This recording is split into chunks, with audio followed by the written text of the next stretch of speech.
એક માણસ જેને તરતા નથી આવડતું એ પાણીમાં કૂદે છે, જેને ઉડતા નથી આવડતું એ કોઈ બી હાર્નેસ વગર એક થાંભલા પર ચઢે છે.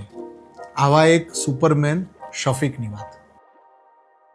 મહારાષ્ટ્રમાં નાસિકની પાસે માલેગાંવ કરીને ગામ છે અને માલેગાંવ પાવર લૂમ્સ માટે તો ફેમસ છે જ, પણ એની ફિલ્મ ઇન્ડસ્ટ્રી જે નાની એક છે એના માટે પણ ફેમસ છે. નાસિર શેખ અને એના મિત્રોએ ભેગા થઈને ઘણી બધી મૂવીઝ બનાવી. માલેગાંવ કે શોલે, માલેગાંવ કા શાન, અને એવી બોલિવૂડની પેરેડી. પછી એ લોકો એક હોલિવૂડની પેરેડી મૂવી બનાવી, સુપરમેન ઓફ માલેગાંવ.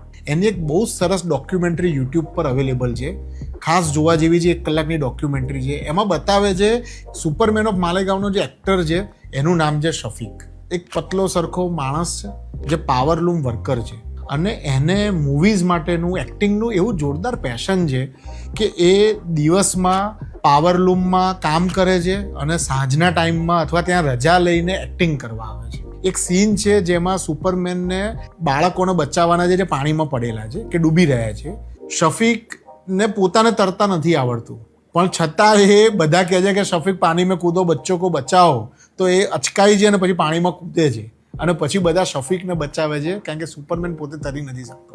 જે રીતે સુપરમેનના કોસ્ચ્યુમ ડિઝાઇન કરવામાં આવે છે, જે રીતે એ માણસ ભર તડકામાં ચારે બાજુ દોડે છે, બળદગાડા ઉપર એને લટકાવવામાં આવે છે શૂટ કરવા માટે, અને આખી ઇન્ટરેસ્ટિંગ જર્નીમાંથી એ માણસ પસાર થાય છે. અને શફીકનું આ મૂવી સુપરમેન ઓફ માલેગાંવ જ્યારે બની જાય છે ત્યારે આપણને એ પણ ખબર પડે છે કે શફીકને લાસ્ટ સ્ટેજનું કેન્સર છે.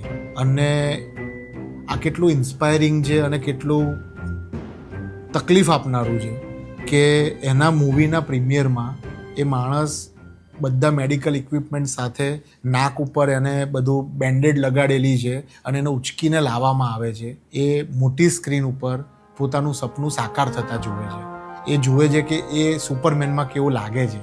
અને શફીકની સ્ટોરી આપણા બધા માટે સુપરમેન જેવી છે.